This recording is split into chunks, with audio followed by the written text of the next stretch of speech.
Hi, welcome back to the channel. Today's video is on how to make this beautiful cowl neck top. So this is the pattern I'll be using.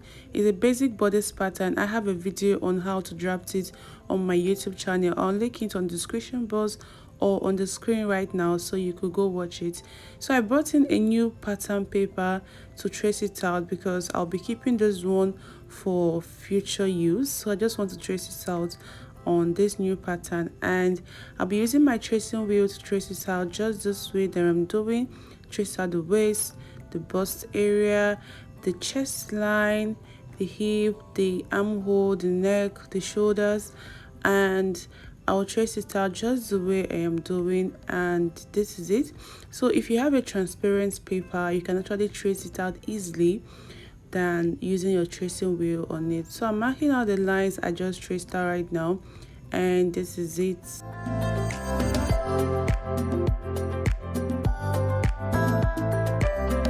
So I went ahead to label them so I'll know which is which. This is the bust line, the waistline,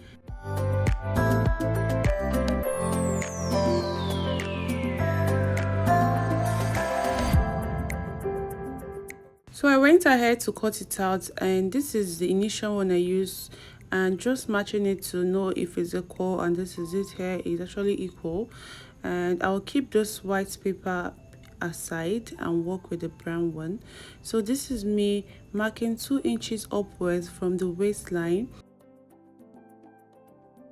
and I will go over to the shoulder part and divide the shoulder by 4 because I want to place the shoulder into 4. So I'll just measure what I have on the shoulder and just find a width to divide it into 4 places so I could connect it to the center front. So this is me after dividing it, and I'm going to connect it that way. So I need to also mark 4 points on this side. So I'm dividing 12 inches into 4. That's 3, 3, and 3. That's what it gave me. So I'm just going to connect it using my pattern curve. So I will connect it in a straight line just the way I am doing right now.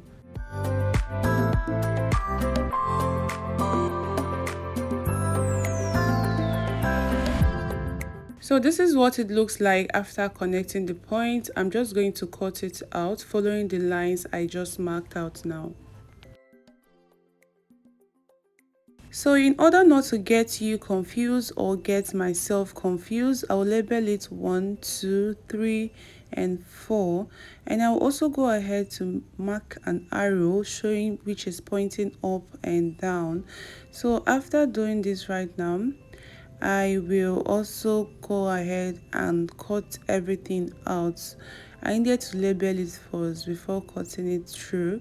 So this is me cutting everything out before placing it on a new pattern paper or a fresh pattern paper, and then spread it on the new pattern paper. So this is what we call slash and spread method. So that's what I'll be applying for this cowl neck design. So I brought in a new fresh pattern paper, and this is it here. So I will place it this way, and then I will come in from that center place by 1 inch just to guide me in placing this and taping it down. So I'm starting with this one.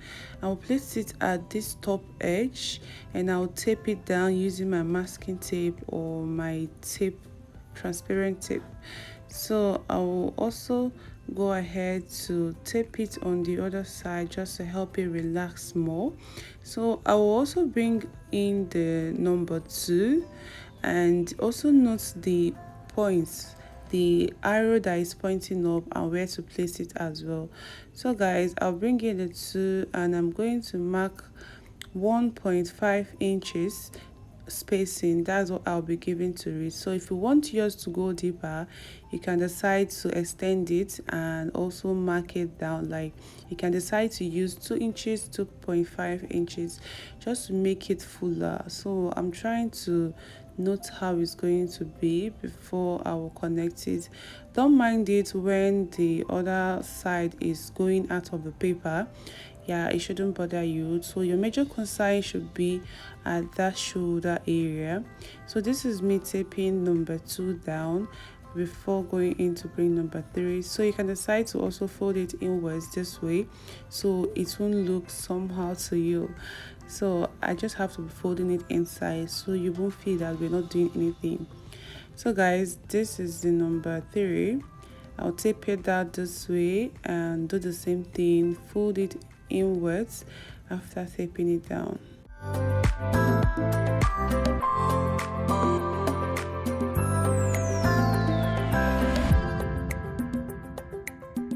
So I noticed there was no more space for number 5, so I had to untape it and then mark 1.5 inch downwards before taping it back again. So this is it here. So I still stand with the 1 inch I took in from the center front. So this is it here. I'm just trying to tape it down just the way I did for the others, while ensuring that the 1 inch is still there for me.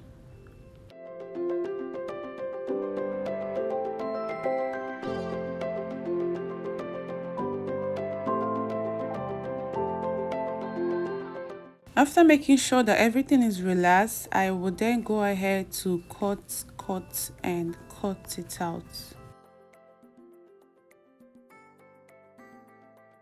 So I have to pause at this point just to rule a straight line there. So I made it in a straight line so I won't get confused at it. So I will end up cutting everything out. So this is the final look when I was done cutting it out. So while we are joining it on our fabric, this is just the way we're going to fold the shoulder, pleat it into 4, and then the cowl neck area drops for us. So this is the front and this is the back of the front piece that we just cut right now. So I'll be working with the initial back pattern we have, and this is it here. So I'll use the initial back pattern to just trace it on the fabric. There is no alteration for the back pattern, and this is it on the fabric. If you notice on the front side, I folded it in a rectangular form before placing my front. So I'm cutting both the lining piece for the upper part together.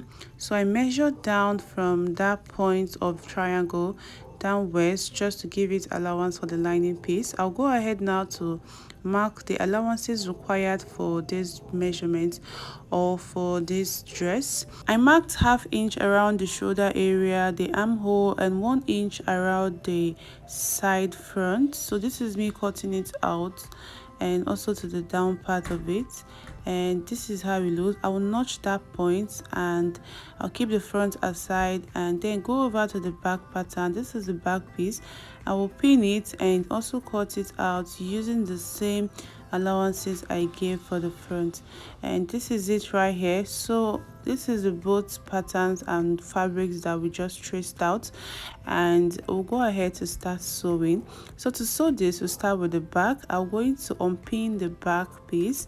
Remember, we didn't cut lining piece for the back, so I'll go ahead now to cut the lining piece for the back area, and I'll bring in a fresh fabric, and this is it here. I'll trace it out just a half lining piece from the neck area towards the half armhole, and this is it here. I'm going to use the lining piece to turn the neck area, just the neck area, leaving the shoulder and armhole like that. So I'll do that on my sewing machine, and this is it here. I went ahead to turn only the neck area, and just iron it. I ironed it very well, and this is how neat it's looking.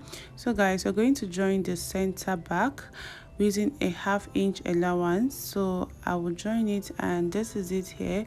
I went ahead to join the center back. I will bring in the front pattern, and this is it here. I will pin it and then go ahead to sew the shoulder part first. So we're going to make our pleats, the 4 pleats we gave on our pattern. We're going to make it now on the shoulder part before going ahead to join it to the back piece. So guys, this is me trying to make the pleats before going ahead. So I'll go to my sewing machine to make the pleats right now, and this is the outcome when I was done making the pleats, the 4 pleats on the shoulder part for the front part. So this is the inside lining that dropped inwards. So guys, I'll bring in the back pattern. I'm going to join the shoulders first. So this is the way I'll be joining the shoulder. Just watch carefully what I'm doing. I'm using the back shoulder to turn the front because the back has a lining piece that I can easily flip and turn it so that the rough edges will be inside. So guys, this is it. When I was done joining the shoulder part, this is how neat it looks. So what we'll do next now is to join our sleeves. So I've already cut a sleeve for this dress. So guys, it's a basic sleeve that I use, so it's very simple to achieve. You must have seen me cut the sleeves on one of my videos. You can check them out on my YouTube channel. So I'll bring in the sleeves right now, and this is it here. I'm just going to place it this way. I notched the center of the sleeve, so I'll place the center of the sleeve that I already notched.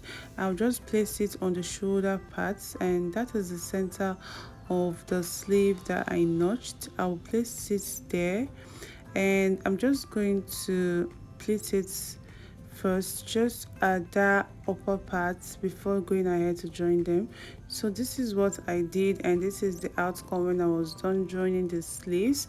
So after joining the sleeves right now, you can go ahead to weave your rough edges inwards. That's interlock your rough edges before joining the sides. So I'll go ahead now to join the sides. I want to do the weaving afterwards when I'm done with the sewing. So guys, I joined the sides of this beautiful top, and this is it here. Like, it's so easy to achieve if you follow what I just explained right now.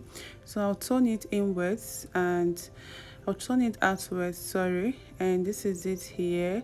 The shoulder didn't really drop the way I wanted it, so I would have spaced it more before joining it or cutting it out. And this is it on my body. So the way it dropped, it gave me a high neck, a bit high neck. So guys, if you want yours to drop, ensure to space it with 2 inches 3 inches upwards. Let me know in the comment section if you have any questions, suggestions or contributions. Don't forget to subscribe, comment and like this video. Thank you so much for the love and support. See you all in the year 2023. Bye.